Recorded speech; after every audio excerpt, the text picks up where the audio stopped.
Hello বন্ধুরা, আসসালামু আলাইকুম। কেমন আছেন সবাই? মারিয়ামের রান্নাঘরে সবাইকে স্বাগতম জানাচ্ছি। আজকে আমি রোল বানিয়ে দেখাবো মুরগির মাংস দিয়ে। এই যে এরকম হয়েছে। এটা বাচ্চাদের জন্য বিশেষ করে বেশি উপকারী। যেসব বাচ্চারা রুটি পরোটা খেতে চায় না তাদের জন্য, বড়রাও খেতে পারবে। এখানে আমি 1 কাপ পরিমাণ আটা নিয়েছি, সামান্য তেল দিয়ে দিলাম, সামান্য লবণ দিয়ে দিলাম। এখন সবগুলো একসাথে মিশিয়ে নিব।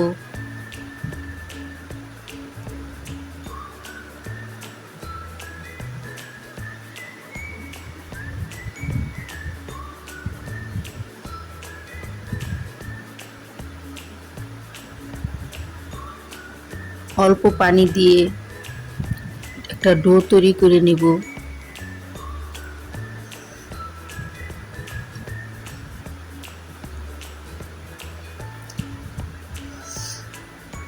যারা যারা এ পর্যন্ত আমার রেসিপিটি দেখে এসেছেন এখনো একটি লাইক দেননি, একটা লাইক দিয়ে দেন আপুরা ভাইয়ারা প্লিজ।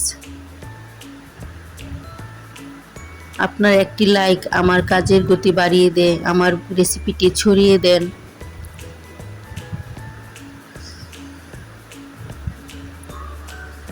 এখন আমি একটি পুর তৈরি করে নিব মাংস দিয়ে।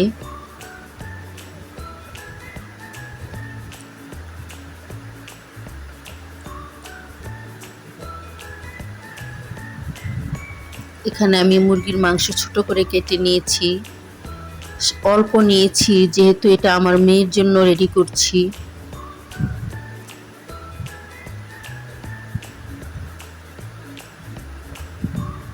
মাংসের মধ্যে সামান্য লবণ দিয়ে দিলাম, কাঁচামরিচ কুচি দিয়ে দিলাম, পেঁয়াজ কুচি দিয়ে দিলাম,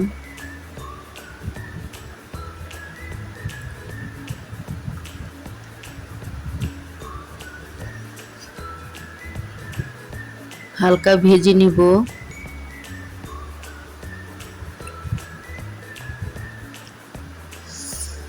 সামান্য হলুদের গুঁড়ো দিয়ে দিলাম,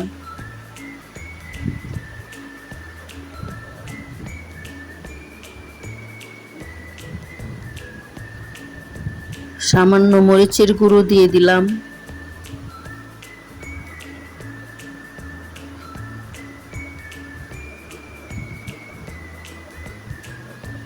এখানে আমি গরম মশলার গুঁড়ো দিয়ে দিলাম সামান্য পরিমাণে,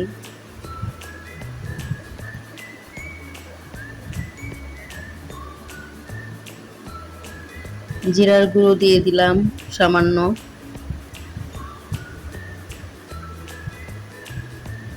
সবগুলি মশলা অল্প অল্প দিতে হবে। আর দিয়ে দিলাম এখানে 5 ফোড়ন গুঁড়ো করে রেখেছিলাম সেটা।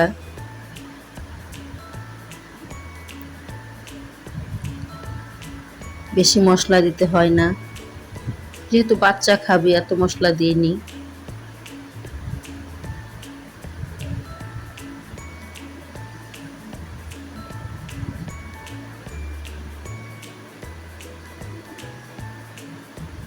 এখানে কোনো পানি দেব না, এভাবেই ভেজে নেব।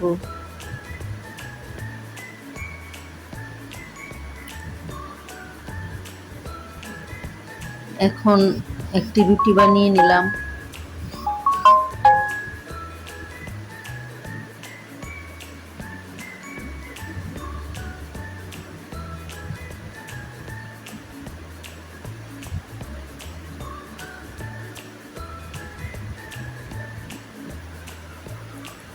আমি এই পুর দিয়ে মাত্র 2টি রোল বানিয়ে দিব। আমার মেয়ে টিফিন নিয়ে যাবে।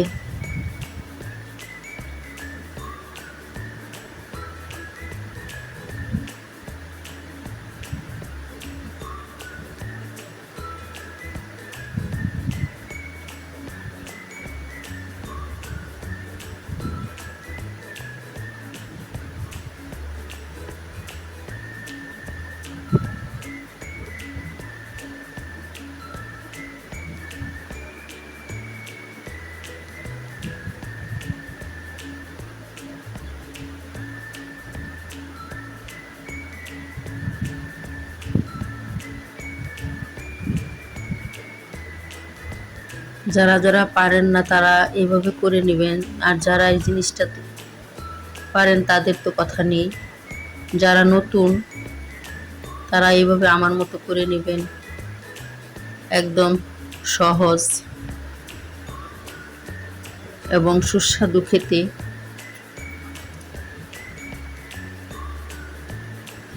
ফ্রাই প্যানে তেল দিয়ে দিলাম, তেলটা হালকা গরম হয়ে এলে তারপর দিয়ে দিলাম রোলগুলো। এক পাশ হালকা হয়ে এসেছে,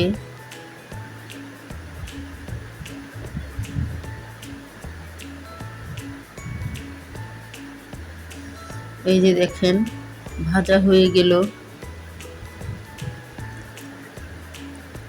আমার ভিডিওর কোনো অংশ যদি আপনাদের ভালো লেগে থাকে তাহলে সাবস্ক্রাইব করে পাশে থাকবেন। সবাই ভালো থাকবেন। আল্লাহ হাফেজ।